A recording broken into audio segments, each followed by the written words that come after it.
नमस्कार, मैं आपके साथ विभा उपाध्याय और आप देख रहे हैं न्यूज़ 18 बिहार झारखंड का डिजिटल प्लेटफॉर्म। अमेरिका और ईरान के बीच चल रहे तनाव को लेकर बड़ा दावा सामने आया। डोनाल्ड ट्रंप के प्रशासन के एक वरिष्ठ अधिकारी ने कहा कि 28 फरवरी से शुरू हुआ संघर्ष अब समाप्त माना जा सकता है। ये दावा ऐसे वक्त में किया गया जब शुरुआती सैन्य झड़पों के बाद से अप्रैल की शुरुआत से युद्ध विराम लागू है और तब से दोनों पक्षों के बीच कोई बड़ी गोलीबारी की खबर नहीं आई। क्या है ये पूरा मामला, इसे समझना जरूरी है। तो 28 फरवरी को अमेरिका और इजराइल ने मिलकर ईरान पर हवाई हमला किया। इसके जवाब में ईरान ने भी इजराइल और खाड़ी क्षेत्रों में मौजूद अमेरिकी ठिकानों को निशाना बनाया। पहले कुछ हफ्तों तक ये टकराव काफी तीव्र रहा, जिसमें दोनों तरफ से हमले हुए और हालात बेहद तनावपूर्ण बने नजर आए। हालांकि 7 अप्रैल से एक अस्थायी युद्ध विराम लागू है, जिसके बाद से हालात अपेक्षाकृत शांत हैं और इसी आधार पर ट्रंप प्रशासन अब इस सैन्य संघर्ष को खत्म मान रहा है। कानूनी और राजनीतिक पहलू भी इसके हैं। अमेरिका में वॉर पावर रिजोल्यूशन के तहत राष्ट्रपति बिना संसद यानी कि कांग्रेस की मंजूरी के केवल 60 दिनों तक ही सैन्य कार्रवाई कर सकते हैं।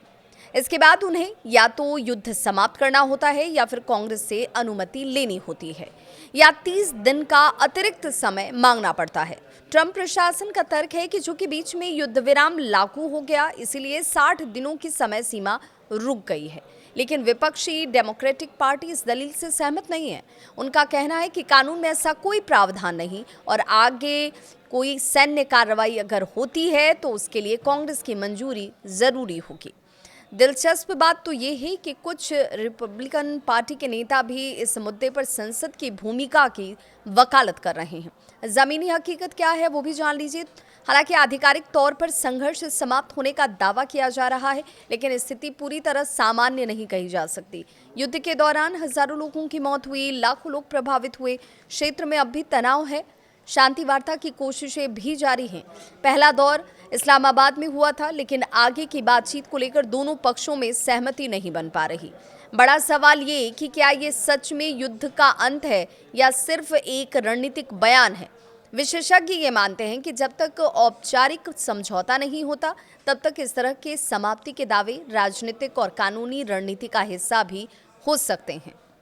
इसीलिए अब दुनिया इस बात पर नजरें गड़ाए बैठी है कि ये सचमुच वाला समाप्त हो जाए युद्ध, तो शांति हर तरफ हो।